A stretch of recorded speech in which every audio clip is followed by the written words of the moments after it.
lifelong learning has to be both rewarding and enjoyable. Okay? Otherwise, the motivation factor really isn't there.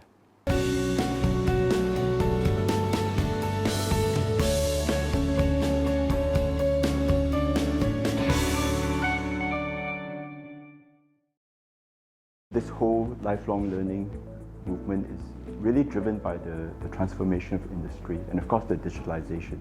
It is no longer just so silo, a single thread of knowledge and skills.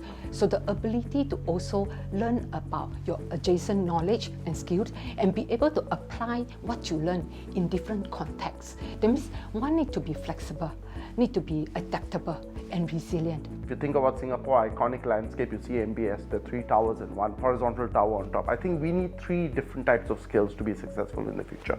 In summary, digital, both tech heavy or light, sustainability skills and care related skills, all topped off by ability to think in a broader and a more horizontal kind of way. I think it is well known that once you start your career, your job demands, your family demands, if you have a family, will take precedence. Learners who want to upskill through taking what are known as typically part-time courses, they really struggle. The adult learners span across a wide age range, right?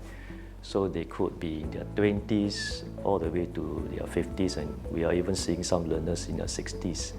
So even within the adult segment, there are also differences. The challenge for us is to be able to adapt the pace of the lesson, the content of the course to suit the adults. Asynchronized content usually is loaded to a platform, including video, visual, audio, text, and some interactive contents to allow the learners to learn on their own, at their own pace, at their own time. We look at how we can break down full qualifications into bite-sized offerings. For example, into certificates, which can stack into a full qualification. A certificate and into a diploma, graduate diploma, and maybe even into a master's program. One of the key challenges with the SMEs especially is that I have no time to send my people out there, because if they are away from the shop floor, then who is going to man the machines? Certain kind of training can then be done at the workplace.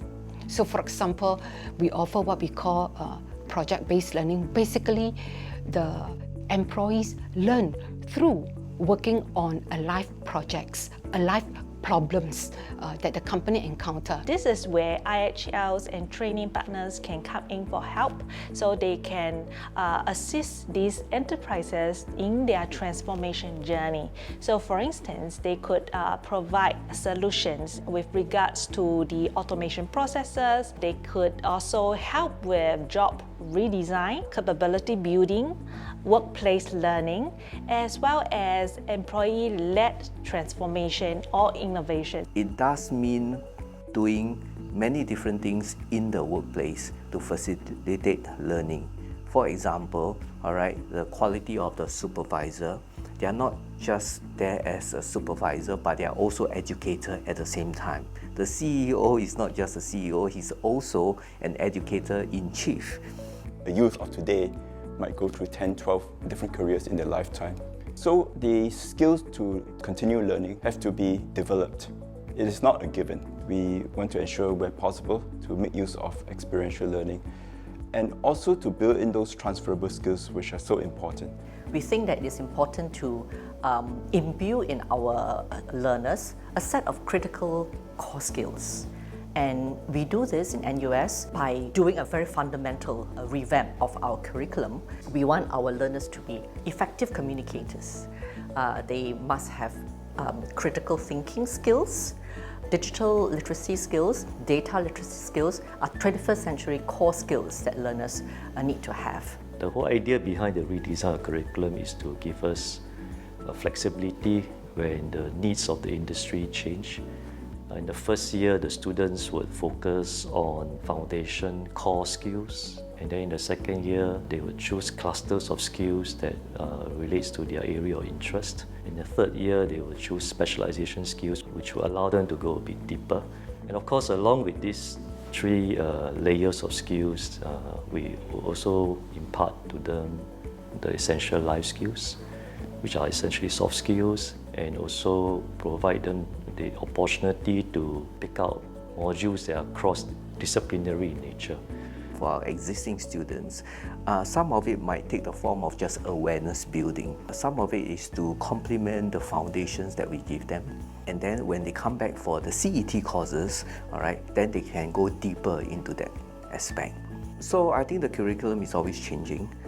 Now there may be resistance from maybe some of the smaller entrepreneurs, and therefore learning now is not only the job of educational institutes, not only the job of businesses, but it's really an ecosystem that needs to come together from a learning perspective. There's a role that government plays from a policies perspective. There's also a role from trade associations and chambers and unions that they can play around the learning aspects.